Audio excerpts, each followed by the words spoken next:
اللهم خفف عنا وعن إخواننا في تركيا يا رب العالمين. اللهم خفف عنا وعن إخواننا في تركيا يا رب العالمين. اللهم خفف عنا وعن إخواننا في تركيا يا رب العالمين.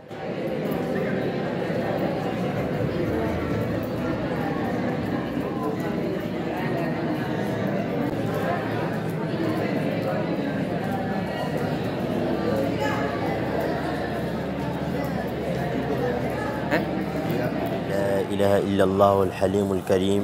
سبحانك اللهم رب العرش العظيم. اللهم ارفع عنا البلاء. اللهم إنا نسألك العفو والعافية في ديننا ودنيانا. اللهم أنزل السكينة والطمأنينة على قلوب أهلنا في تركيا وسوريا وكل بلاد المسلمين التي حلت بهم الزلازل. كن لهم عونا أمانا من كل خوف، واحفظهم بعين رعايتك فما لهم من أحد سواك. هون عليهم برد الشتاء واسترهم من العرى.